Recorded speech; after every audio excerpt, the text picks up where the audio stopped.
Ji. So in the continuation of the previous lecture, एक बार फिर से स्वागत है आपका। और आज हम लोग पढ़ेंगे फेराइड्स के बारे में। तो यहाँ हमारा डिस्कशन का जो मुद्दा है दैट इज़ द फेराइड्स। फेराइड्स क्या होते हैं? तो देखो, असल में होता है क्या है ना कि जो हम चुंबक देख रहे हैं, मेरे ख्याल से आप में से सब लोगों ने, बहुत बहुत सारे लोगों ने आप में से देखा होगा जो चुंबक होते हैं आपके, वो जो जो रेडियो वगैरह में यूज होते हैं या जो आप लेबोरेटरी में यूज किए हैं। तो ये जो चुंबक होते हैं ये असल में फेराइड्स ही हैं, क्योंकि हम मोस्टली कमर्शियल लेवल पर इन फेराइड्स को ही देखते हैं। फेराइड्स के रूप में हम परमानेंट मैग्नेट देखते हैं। तो फेराइड्स में क्या होता है कि ferrite is a ceramic material made by mixing of the iron oxide, that is Fe2O3, with the additional element such as the strontium, zinc, barium। तो आप जब फेराइट को बनाते हैं तो एक सिरेमिक मटेरियल होता है। Ceramic is a class of materials, तो उसमें हम आयरन ऑक्साइड वगैरह लेते हैं, स्ट्रॉन्सियम, जिंक, बेरियम, ये सब ऐड करके बनाते हैं। और ये जो जो फेराइट्स होते हैं, तो this group of materials occupy an intermediate position between the ferromagnetic and non ferromagnetic, again non ferromagnetic materials. तो ये एक बीच की कैटेगरी होती है। अब आप कहोगे what do you mean by बीच की कैटेगरी होना, क्या इनके अंदर मैग्नेटिज्म स्विच ऑन ऑफ होता रहता है? नहीं, ऐसा नहीं है।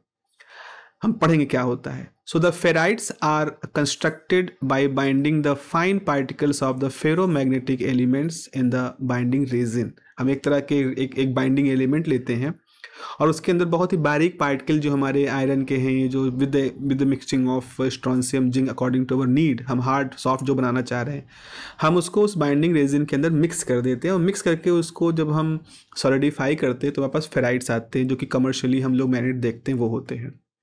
तो यहाँ पर लिखा है कि सच मटेरियल्स में be magnetised to become the permanent magnets, but most of the time they are not electrically conductive. Now this is the important point, let me just highlight this thing।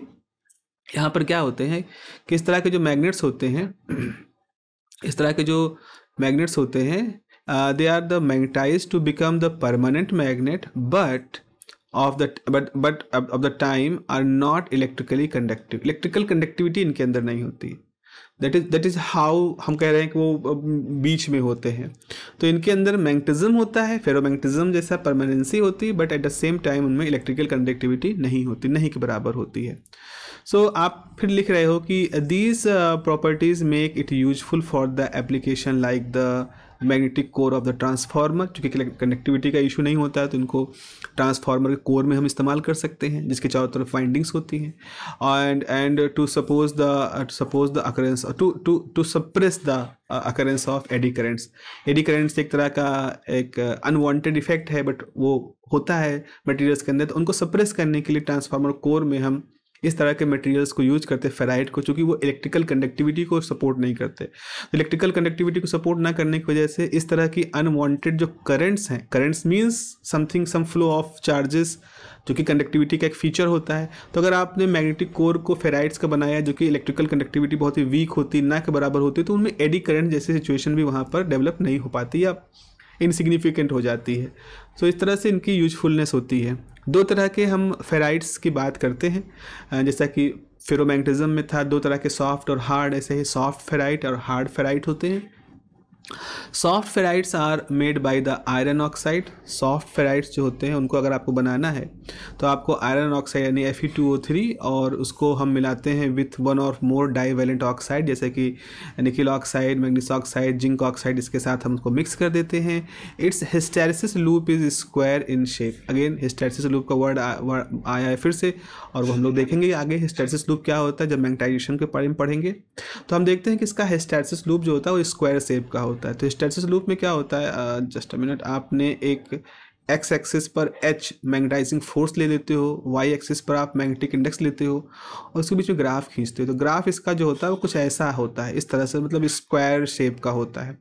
तो hysteresis loop जो होता है square shape का होता है। So these magnets are useful for the computing machines applications. यहाँ पर क्या होता है कि हम इसकी जो है, जो ये स्क्वायर शेप का हम यूज कर सकते हैं, हम इनको लॉजिक में 1 या 0 के साथ में एसोसिएट कर सकते हैं। तो जब हमें मैग्नेटिक मेमोरी यूनिट्स बनानी शुरू की थी हमने शुरुआत में, जब टेक्नोलॉजिकली ग्रोथ की शुरुआत हो रही थी, कंप्यूटेशनल टेक्नोलॉजी की शुरुआत हो रही थी, तो हमने इसे हिस्टैरिसीस बिहेवियर को ही मैग्नेटिक मेमोरी लोकेशंस के फॉर्म में क्रिएट किया था। मैग्नेटाइजेशन और डीमैग्नेटाइजेशन को हमने लॉजिकली 1-0 को एसोसिएट किया था। तो उस तरह के एप्लीकेशंस के लिए हम इसको यूज कर सकते हैं सॉफ्ट फेराइट्स को। जो रजिस्टिविटी होती है, the resistivity of ferrites is very large, it is like 10⁻⁹ ohm centimetre इनका रजिस्टिविटी होता है। तो ये बहुत ज़्यादा होता है।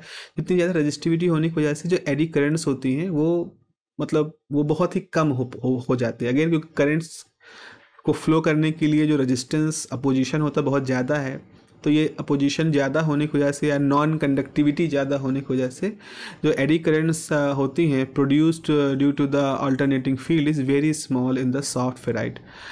सम other important application of the ferrite is in the high frequency devices like the microwave devices. Microwave devices में हम इनको यूज कर रहे हैं। इसके साथ साथ हाई फ्रिक्वेंसी जो ट्रांसफार्मर होता है टेलीविजन्स में, उनमें यूज होते हैं।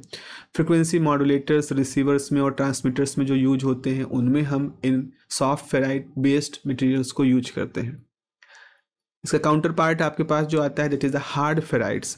सो hard ferrites are permanent ceramic magnets. Hard ferrite जो होते हैं उनको हार्ड हम इसलिए कहते हैं क्योंकि वो परमानेंट का मतलब क्या होता है? परमानेंट का मतलब होता है जो बना रहे, एडवर्स इफेक्ट उसके ऊपर हो, विपरीत प्रभाव पड़े भी तो उस पर उसको कोई असर ना हो, विपरीत प्रभाव में वो खराब ना हो, टूटे ना, लूज ना करे अपनी प्रॉपर्टी।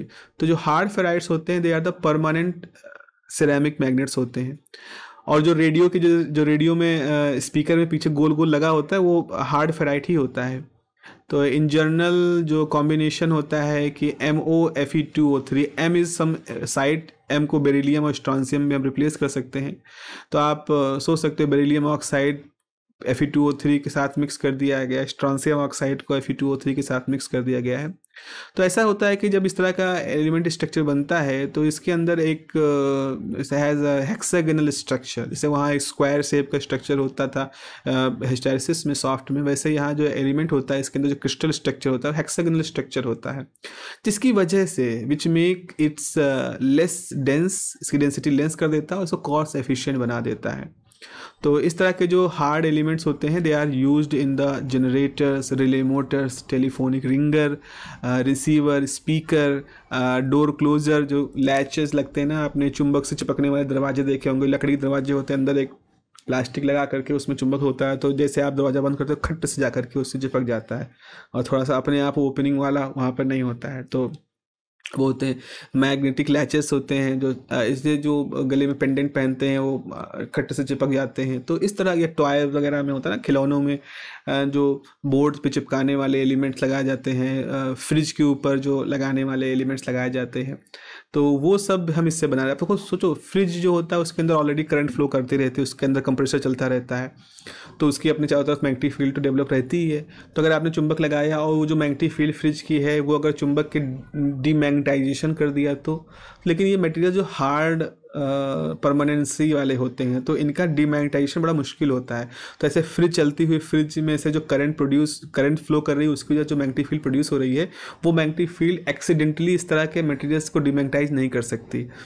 तो इस वजह से इनको हम बनाते हैं। ऐसे ही अगर हमने स्पीकर रखा है तो स्पीकर के अगल बगल बहुत सारे करंट फ्लो कर रही है, तो ऐसा नहीं कि स्पीकर के अंदर मैग्नेट जो है तो वो अगल बगल की करंट जो है, आपके यहाँ जनरेटर चल रहा है, आपके यहाँ पंखा चल रहा है, आपके यहाँ कोई बड़ा सा इंस्ट्रूमेंट चल रहा है, तो उसकी अंदर करंट फ्लो की उसकी मैग्नेटिक फील्ड ने आपके रेडियो की स्पीकर की मैग्नेटिक के चुंबक को डीमैग्नेटाइज कर दिया तो काम करना बंद कर देगा। पर ऐसा नहीं होता because they are made by the hard ferrites. तो सस्ते भी होते हैं और साथ ही साथ उसके अंदर परमानेंसी यानी उनकी जो हार्डनेस, परमानेंसी यहाँ पर परमानेंसी के साथ हम हार्ड और सॉफ्ट को डिफाइन कर रहे हैं, तो इसकी वजह से आपको ऐसे मटेरियल्स देखने को मिलते हैं और ये उनके एप्लीकेशंस होते हैं। So this is a very short and sweet video just to define the ferrites. तो नेक्स्ट क्लास में we will discuss the another important part that is the hysteresis curve. What do you mean by hysteresis curve, what are the hysteresis curve, वो हम फिर अगले sections में आपको independently पूरा hysteresis पढ़ के बताएंगे, समझाएंगे। चलिए मिलते हैं अगली क्लास के लिए। Have a nice day, take care, bye bye.